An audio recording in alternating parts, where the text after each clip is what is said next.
looking at the vastness of the port of Tangier, and how that is such a you see firsthand how close Morocco is to Europe, is to Spain, is to Portugal. It's the whole way of opening up an area of Africa that so desperately needs new initiatives, that needs new business, that needs new industries, that needs new trade partners. And Tangiers, and certainly more than Marrakesh, which is just like overpowering on the senses of the sounds, the smell of the food, the vibrancies of the market, and everything is just kind of like whoosh, it hits you like New York City times 5.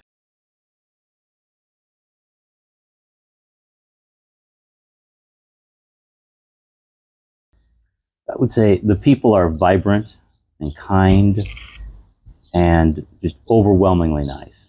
That's the first thing that comes to mind is the people. Morocco is the people.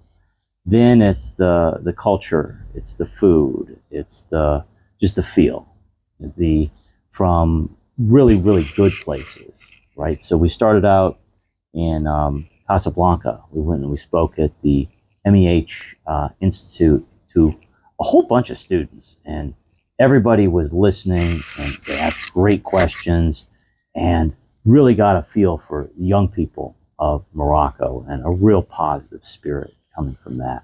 It was fun to give a little bit of advice and wisdom, but at the same time, they came to me afterwards, and during the Q&A, the question and answer time, they gave me a lot of good questions and ideas as well. So it was a good give and take. And the faculty there and the leaders and the administrators, just first-rate people.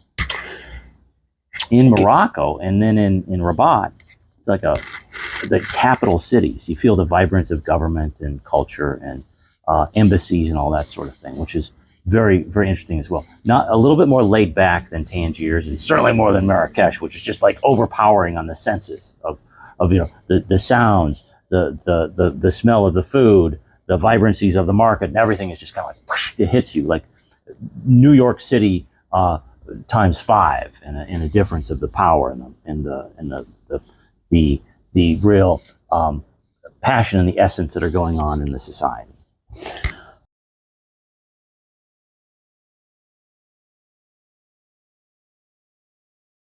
I think there is. So where I grew up, it's very German-Russian culture. People are very welcoming. They want to know you. They want to get to know who you are. They have a large dependency on tradition.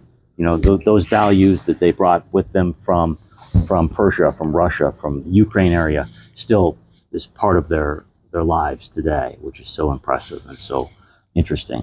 And when you come to a place like Morocco and you see that same kind of focus on tradition and family and the power of a meal they can have, and how that is so integral in one society, and just the thought of how those traditional values can come about. Oh, thank you, sir. Thank you very much. You can get the whole plate. Oh, no, sorry.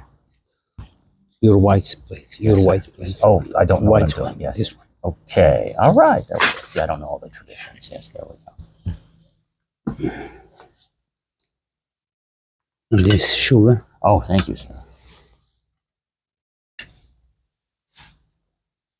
So the roundabouts of Morocco are a little bit different than Wishick, North Dakota, where I grew up. Population of about 1,100 people, 1,000 people or so. No roundabouts. We don't need roundabouts.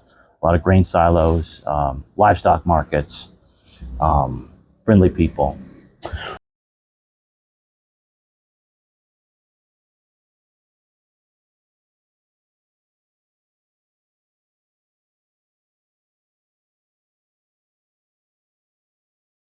I think for the United States, we're incredibly resilient people, even though we're very divided between Republicans and Democrats and liberals and conservatives.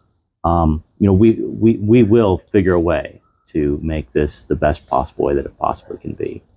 I think that we will come together. I think the challenge is really on President-elect Donald Trump.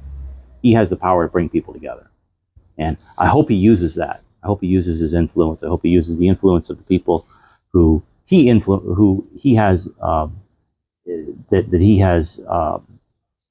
his world. I hope that he sends them not just, I'm going to be a polarizing person that just finds these emotional levers and drives people apart, but instead brings people really together to focus on the solutions, because it's far bigger. The challenges of the United States, the challenges of our international community are far bigger than any one political party. And that's the challenge that we'll have, is how can we do that as Americans? And I think for Moroccan-American relations, really it's a bright future. I think it has been a very, very bright future. But I hope that President Trump takes that same initiative, and his administration does, in forging a strong relationship with Morocco and with the entire Atlantic area, because it's so important, not just from a strategic sense, from a military sense, from an intelligence, a diplomatic sense, but from a cultural sense as well. Do you mean the King's Atlantic Initiative? Yeah, I think that'll have enormous impact if the United States seizes on it. It's really for whoever wants to put the time and attention into it. It can open up new valleys, new economic possibilities, new diplomatic arrangements, new transportation ways. That it's the whole way of opening up an area of Africa that so desperately needs new initiatives, that needs new business, that needs new industries, that needs new trade partners, and can open it up to a whole new marketplace of people. And it's that relationship that the United States can have with this region of Northwest Africa that can help everybody in the end. And so I think that's something for President Trump and King Mohammed and all of the people that they work with.